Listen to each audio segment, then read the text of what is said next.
Today I have another Educator Spotlight Series. So this is a little bit of a series that I'm going to continue to do, and we're going to spotlight somebody in the education field. Today, we're not necessarily spotlighting somebody in the actual education field, but someone who really helps teens quite a bit, and his name is Will Elliott. And he is what he refers to as a teen life coach. Now, one of the reasons why I wanted to kind of spotlight him is because I looked and found him through my social feed. And one of the first pinned videos that he has was interesting. He said, "I am a 25-year-old teen life coach." And he kind of poked fun at it a little bit, saying like, you know, your kids don't want to hear it from you. Your mom and dad, you're dumb, right? We all know that.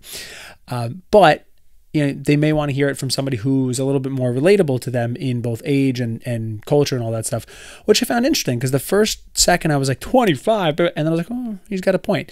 So I want to show you a couple of videos of Will and see if we can dissect a little bit of the pros and cons of kind of the way he's able to approach things, and mostly pros. I really have nothing bad to say, but just some things that I would like to see more of. So we're going to take a look at Will Elliott today, and I'm going to play this quick little video here, and let's take a look.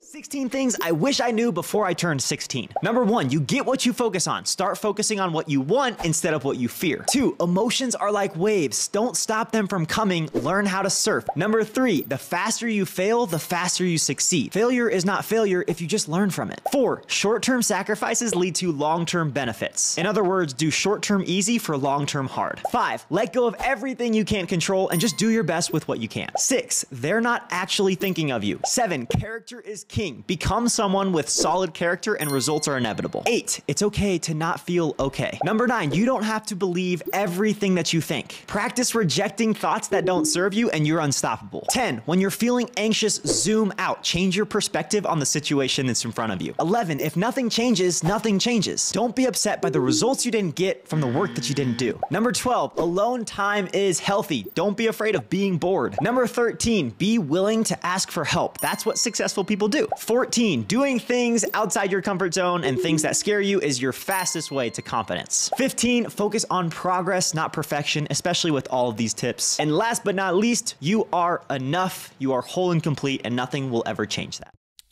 Aw, so sweet. So some amazing stuff, like really very bite-sized type of nuggets there, and some really, really good things like the surfing with the emotions. I thought that was a great analogy, and that's sometimes exactly what a kid needs. They need a quick little analogy to make the connection to say, oh, okay, now I get it. I mean, all those are really, really good stuff. Not being able to, change things from the work that you didn't put in. Like it's all great stuff. So nothing bad. The only thing I would like to see, and this is what I've tried to look for, and unfortunately, maybe I'm not seeing it, but Will does not have a YouTube channel that has like in-depth videos. What I would like to see is these bite-sized videos, which are fantastic, but I would also like to see a more 5-minute long, even let alone 10-minute long explanation of some of these things. So these 16 tips, I mean, he can make an episode like I'm doing right now on each one of them and go in extreme detail and length on all of them. Now, I understand probably his perspective is like, a kid is not going to sit there for 10 minutes and listen. Maybe there's a lot of high performer teenagers who very well may, we know they listen to podcasts. So it's like, if they're into it, clearly, I think he would have to kind of approach it from a different angle. And that leads me to my second situation and comment on Will is that I think his marketing and all of his videos are 90% towards the parents. That's what I think is happening. Most of all his videos are directly said, parents, you need to do X. Parents, you need to do Y. So I think even when he makes a video like that's directed toward the teen, it's kind of not really. That's just my opinion. Again, I'm not here with him and asking him, but that's that. But again, with the longer videos, you know, he'd be able to go into a little bit more about how to change perspective. You know, one of his tips was like, if you're stressed, zoomed out and change your perspective. Well, how do I do that? What's a tactic to do that? What's a thought process from A to Z, and how do I actually go through that? You know, what do I tell myself? Is there anything I have to write down? You know, all these different things, ways that can do that, because sometimes kids need the tactics as well. It's great to be high level, but we need them actually taking action and doing, okay, right. So that is my comment on that. We're going to play another video here that's directed towards the parents, and we will take a look here. Let me go to the reels here.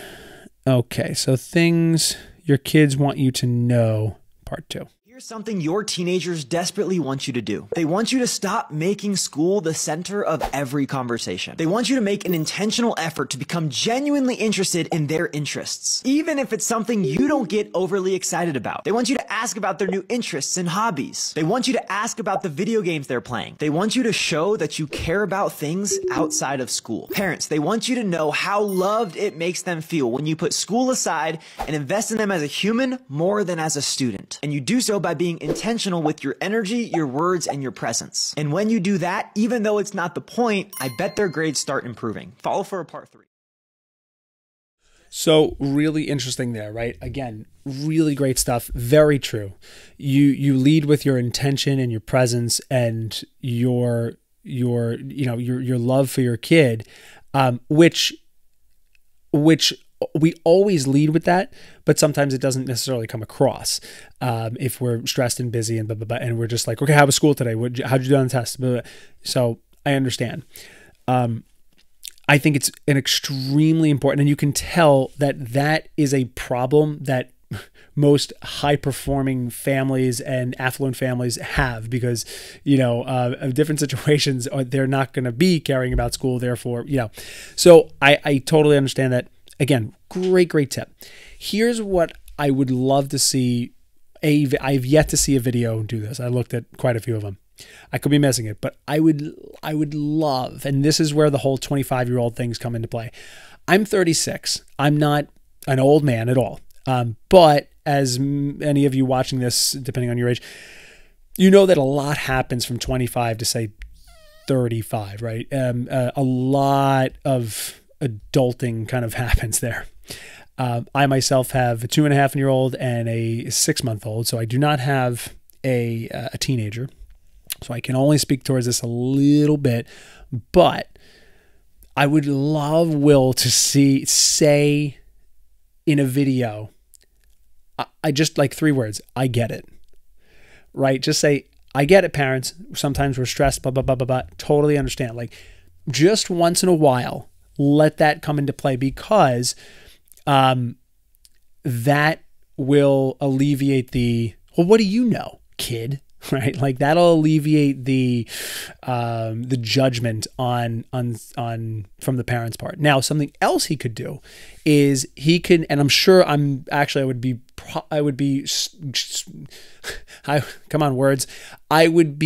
flabbergasted. There's a word. If this doesn't exist in one of his videos, but I didn't find it. But if he said, parents, here's the things that your teens need you to know.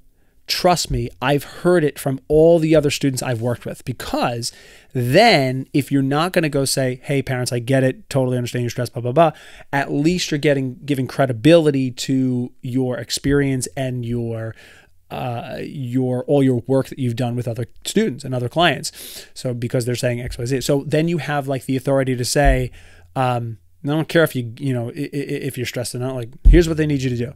So I would have loved to just see that. And again, it's not like it's a bad thing. It's just, I think that if his marketing is all towards the parents, then I think that will help even more. Like, let them know that, totally understand. It's hard. Like, it's hard. And that's the problem, is that when you don't have kids, you don't know yet. You don't know how hard it is. You can imagine. You certainly can imagine. tricky. It's a physical, mental, and emotional drain that takes time to get used to. It takes time. Still doing it. Still getting used to it. So that is my quick review of Will Elliott, the teen life coach. Let me know what you think. Definitely check him out and go on Instagram and TikTok and all those places. And he has, if you have a teen that you think would be fit well to work with him, then definitely sign up for his services. I think it would be great. So thanks so much. I hope you enjoyed today's episode. If you like it, then hit like, hit subscribe, and hit the bell notification to be notified every time I release a new video. And if you like today's episode, then definitely check out this one right over here.